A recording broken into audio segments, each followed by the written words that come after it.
இயேசு கிறிஸ்துவில் எனக்கு பிரியமான சகோதர சகோதரிகளே, நமது சிறு வயதிலே நாம் பல நேரங்களிலே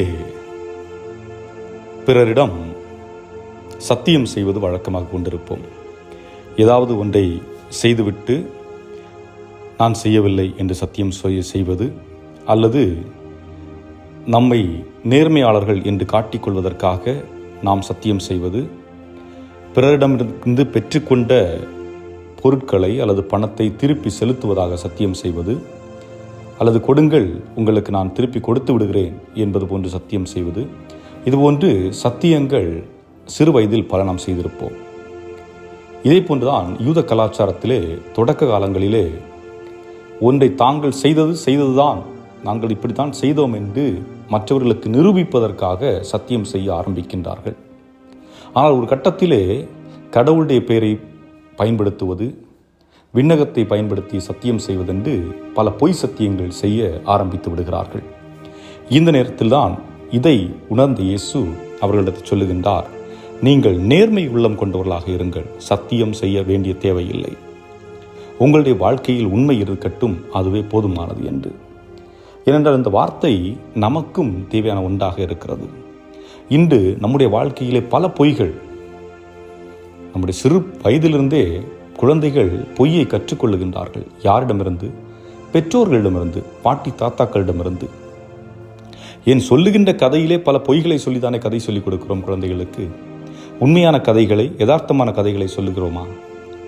சிறு வயதிலே வெளியே போகாத பேய் வந்துடும், அங்கே போகாத அது கடிச்சிடும், இங்கே தொடாத இது சுற்றுரும் என்று இல்லாதவற்றை இருப்பதாக கற்பனை செய்து குழந்தைகளுக்கு பொய்யை நாம் ஊட்டுகின்றோம்.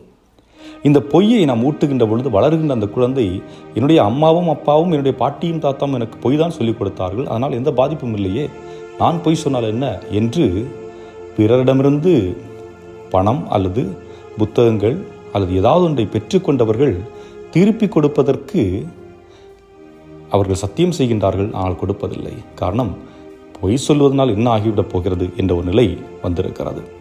ஆக அதைத்தான் இயேசு என்று சொல்லுகின்றார், நீங்கள் உண்மை உள்ளம் கொண்டவர்களாக இருங்கள், பொய்யர்களாக இருக்காதீர்கள், பொய் சத்தியங்கள் செய்யாதீர்கள், சத்தியமே செய்ய வேண்டிய தேவையில்லை என்பதுதான் இயேசுடைய கூற்றாக இருக்கின்றது.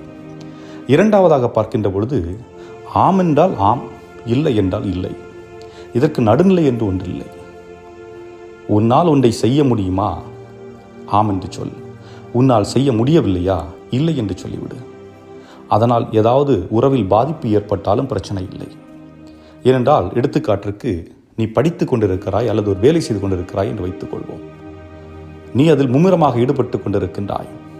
அந்த நேரத்தில் ஒருவர் வந்து, வா வெளியே போகலாம் அல்லது வேற ஏதாவது செய்யலாம் என்று கூப்பிடும் பொழுது உன்னுடைய மனதில் தோன்றும், நான் போகலைன்னா அவன் தப்பாக நினச்சிருவானோ, நான் போகலைன்னா அவள் தப்பாக நினச்சிருவாளோ என்ற ஒரு எண்ணம் உனக்குள் தோன்றும். அதற்காக நீ என்ன பண்ணுவேன்? உனக்கு விருப்பம் இருக்கோ இல்லையோ, சரி வா போகலாம் அப்படின்னு சொல்லிட்டு எந்திரித்து போகக்கூடிய பழக்கம் இருக்கும். அது வேண்டாம். உனக்கு போக விருப்பம் இல்லையா, வர விருப்பம் இல்லை என்று சொல்லிவிடு. விருப்பம் இருக்கிறதா, சென்று வா. ஆனால் எதற்கு முன்னுரிமை கொடுக்க வேண்டும் என்பதை சார்ந்து புரிந்து கொள். இடைப்பட்ட நிலை என்பது ஒன்றில்லை. ஆம் என்றால் ஆம், இல்லை என்றால் இல்லை என்று சொல்லிவிட வேண்டும் என்பதுதான் இயேசு நமக்கு கற்றுக் கொடுக்கிற செய்தி.